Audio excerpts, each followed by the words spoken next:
Hello friends मुझे आपको ये वीडियो कहनी आपने केमी सुभद्रा योजना केमी ऑनलाइन अप्लाई करेंगे बेनिफिट कौन रोचे एलिजिबिलिटी कौन रोचे मुझे आपको संपूर्ण वीडियो कहनी आपने तो जानते हैं यही योजना को किए लॉन्च करते आपंकर बीजेपी मोदी सरकार यही योजना को लॉन्च करते आपंकर इलेक्शन पूर्वर से कहते जदि आपने मत ओडिशा रे जययुक्त करूँ ताल मुझे एक सुभद्रा योजना देवी बोली आपको अनुमति करथिले जेहेतु आपणकर ओडिशा रे बीजेपी सरकार जीति सारी आपको एवं आपने सुभद्रा योजनार लाभ उठी पाइबे ताहले मु कहि आपणकर सुभद्रा योजना कौन कौन आपणकर डॉक्यूमेंट लागिवो केउ माने एलिजिबिलिटी अछंती मु आज आपको संपूर्ण कहनेबी ता सहित मु कहनेबी केउ मानकु 50,000 टका भाउचर मिलियो मु कहनेबी चलंतु वीडियो को डेरी न करी आपने वीडियो को दयाकरी शेष आए देखंतु नहले आपने एही योजनार किछि भी लाभ उठी पारिबेनी आपने 50,000 टका मध्य पाई पारिबेनी वीडियो को एंड जाए देखंतु कहनेली आपणकर यही योजना को किए लॉन्च करथिला आपणकर मोदी सरकार देखिबारते एठारे मु आपनको क्लियरली देखै नउची एठारे आपने देखिबारते हमर मोदी सरकार आपणकर यही योजना को लॉन्च करचंती ओडिसा रे केवल ओडिसा रे चलंतु वीडियो को डेंग न करी स्टार्ट करनवा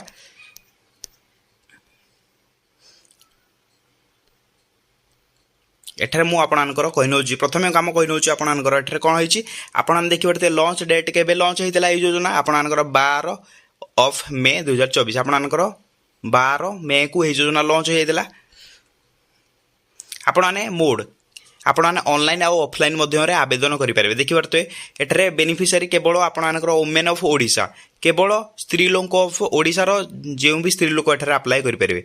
चलतु मुझे कहि नउची आपणकर स्टेट कौन आपणकर ओडिशा स्टेट रे केवल यह यूज करेंगे आपणकर बेनिफिट कौन financial aid to women on Odisha आपणकर स्त्री लोक को 50,000 टंकार भाउचर देवे बोली आपणकर मोदी सरकार एठारे आपणको कहिसंती चलतु आपणकर कहि नउची तळको आपणकर कौन बेनिफिट ऑफ ओडिशा सुभद्रा योजना 2024 मु आपणको कहि नउची पड़ी आपणकर विवाहित स्त्री लोक को एक कैश आपणकर रिसीव हम ता सहित आपणकर 50,000 कूपन विल गिवन वुमेन आपणकर 50,000 टंकार कैश वुमेन मानक दिज्व आपणकर आपने 2 वर्ष मध्य यही टंका को आपने यूज करेंगे तलक मुझे स्क्रॉल कर नउची आपणकर डॉक्यूमेंट रिक्वायर्ड कौन कौन यही योजना आपणकर एक्सपेक्टेड कौन डॉक्यूमेंट रही एबे तो कन्फर्म डेट किसी आसनी आपणकर डॉक्यूमेंट किसी भी कन्फर्मेशन आसनी आपणकर एक्सपेक्टेड कौन कौन एक्सपेक्टेड करा जाउची मु एठारे आपणको लाइव रे आपणको देखै नउची प्रथम जिनस गला आपणकर प्रथम आपणकर जदि आधार कार्ड अच्छी ताल आपने यही योजना अप्लाई करेंगे द्वितीय आपणकर बैंक अकाउंट आपणकर तृतीय कौन आपणकर एड्रेस प्रूफ माने होगला आधार कार्ड होगला वोटर कार्ड होगला जहाँ भी आपणकर एड्रेस प्रूफ डॉक्यूमेंट थी दरकार ये दुटारू जदि गोटे अच्छी आपने यही योजना अप्लाई करेंगे सहित आपणकर मोबाइल नंबर आपणकर मोबाइल नंबर आधार सह लिंक थिले आपने ये योजना को ही अप्लाई करेंगे सहित आपणकर पासपोर्ट साइज फोटो आपने एठारे देखिपारे निजर पासपोर्ट साइज फोटो थिले आपने अप्लाई करेंगे जदि आपणकर इनकम सर्टिफिकेट नाही मु आपको खास करी से स्त्री लोक मानक कहूँ जो मैंने विवाहित स्त्री लोक आपने जाइए आपणकर जनसेवा केन्द्र कि मो सेवा केन्द्र में जाइए आपणकर इनकम सर्टिफिकेट को बाहर कर दिंतु ना आपने यही योजना अप्लाई करेंगे आपणकर लास्ट कौन रोचे डॉक्यूमेंट आपणकर लास्ट डॉक्यूमेंट रोचे आपणकर राशन कार्ड जदि आपणकर राशन कार्ड ना ताहले अप्लाई करेंगे किंतु आपणकर राशन कार्ड थिले तो आहरी भल आपने किसी भी असुविधा पाइबेनी डायरेक्ट आपणकर अप्लाई हो ताल तलक मुझे बढ़ी जाऊँगी आपणकर एलिजिबिलिटी क्राइटेरिया कौन रोचे सुभद्रा योजनार एलिजिबिलिटी मुझे आपको पढ़ी कही नौची आपने ओडिशार बासिंदा होता दरकार प्रथम आपणकर कौन एठारे एलिजिबिलिटी क्राइटेरिया कौन आपने प्रथम होगा आपणकर ओडिशा रे बासिंदा होता दरकार आपन देखे नौची आपने मस्ट बी ओडिशा स्टेट आपने बिलंग करता दरकार ओडिशा स्टेट रही दरकार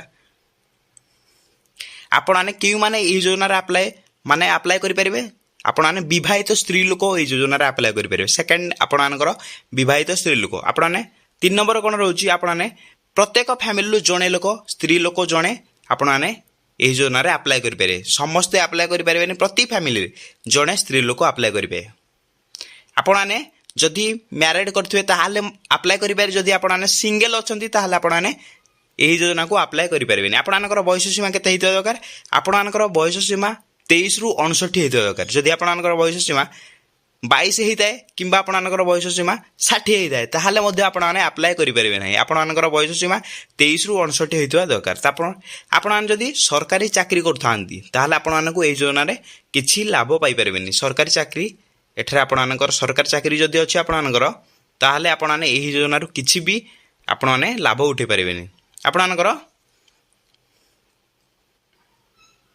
ଆପଣମାନେ ଏହି ଯୋଜନାରେ ଜଣେ ପ୍ରତ୍ୟେକ ଫ୍ୟାମିଲିରୁ ଜଣେ ସ୍ତ୍ରୀ ଲୋକ ଏହି ଯୋଜନାର ଲାଭ ଉଠାଇ ପାରିବେ। ଯଦି ଆପଣମାନେ ଅଙ୍ଗନବାଡ଼ିରେ ୱାର୍କର ହେଇଥିବେ ତାହେଲେ ଆପଣମାନଙ୍କୁ ଏହି ଯଦି ଆପଣଙ୍କର ସରକାରୀ ଅଙ୍ଗନବାଡ଼ି ୱାର୍କର ଆପଣମାନେ ହେଇଥିବେ ତାହେଲେ ଆପଣଙ୍କ ପାଇଁ ବହୁତ ବଡ଼ ଖୁସି ଖବର। କାହିଁକିନା ଆପଣମାନେ ଯଦି ଅଙ୍ଗନବାଡ଼ି ୱାର୍କର ହେଇଥିବେ ତାହେଲେ ମଧ୍ୟ ଏହି ଯୋଜନାରେ ଆପଣମାନେ ଏକ୍ସେପ୍ଟ ଅଙ୍ଗନବାଡ଼ି ୱାର୍କରକୁ ଛାଡ଼ିକି ଆଉ କେଉଁ ସରକାରୀ ଚାକିରିରୁ ଆପଣମାନେ ଏହି ଯୋଜନାକୁ ଲାଭ ପାଇପାରିବେ ନାହିଁ। କେବଳ ଯଦି ଆପଣମାନେ ଅଙ୍ଗନବାଡ଼ି ୱାର୍କର ହେଇଥିବେ ତାହେଲେ ଆପଣମାନେ ଏହି ଯୋଜନାରୁ 50,000ର କ୍ୟାସ୍ ଭାଉଚର ଆପଣମାନେ ପାଇପାରିବେ। ଦେଖିପାରୁଥିବେ ଆପଣଙ୍କର ଆପ୍ଲିକେସନ୍ ପ୍ରୋସେସ୍ କ'ଣ ରହୁଛି। ଆପଣମାନେ ଦ ଗଭର୍ଣ୍ଣମେଣ୍ଟ ହାଜ୍ ନଟ୍ ନୋଟିଫାଏଡ୍ ଆପଣଙ୍କର କିଛି ବି ଏ ପର୍ଯ୍ୟନ୍ତ ଅଫିସିଆଲି ନୋଟିଫିକେସନ୍ କନଫର୍ମ ହେଇନାହିଁ। ଆପଣଙ୍କର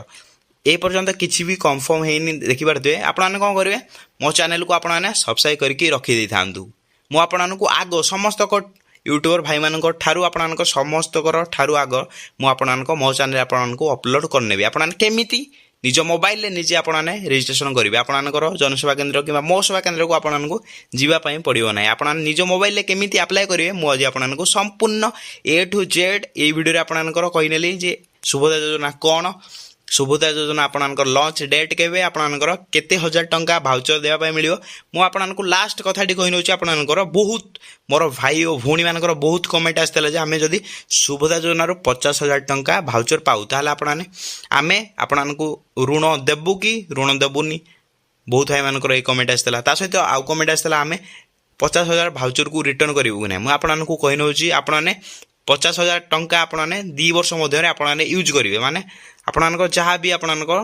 ୟୁଜ୍ କରିସାରିଲା ପରେ ଆପଣମାନେ କିଛି ବି ଆପଣମାନେ ସରକାରକୁ କିଛି ବି ରିଟର୍ଣ୍ଣ କରିବେନି ବା ଆପଣମାନେ ଋଣ କିଛି ସୁଝିବା ପାଇଁ ପଡ଼ିବନି। ଯଦି ଆପଣଙ୍କୁ ଏହିପରି ଭିଡ଼ିଓଟି ଭଲ ଲାଗୁଥାଏ ତାହେଲେ ଆପଣମାନେ କ'ଣ କରିବେ ଭିଡ଼ିଓକୁ ଲାଇକ୍ କରିବେ, ଚ୍ୟାନେଲରେ ନୂଆ ଆସିଥିଲେ ଚ୍ୟାନେଲକୁ ସବସ୍କ୍ରାଇବ୍ କରିବେ, ଯାହାଦ୍ୱାରା ବହୁତ ଭାଇ ଓ ଭଉଣୀମାନେ ଏହି ଯୋଜନାରୁ ଲାଭ ଉଠାଇ ପାରିବେ। ମୁଁ ଏତିକି କହି ଭିଡ଼ିଓଟିକୁ ଶେଷ କରିନେଉଛି।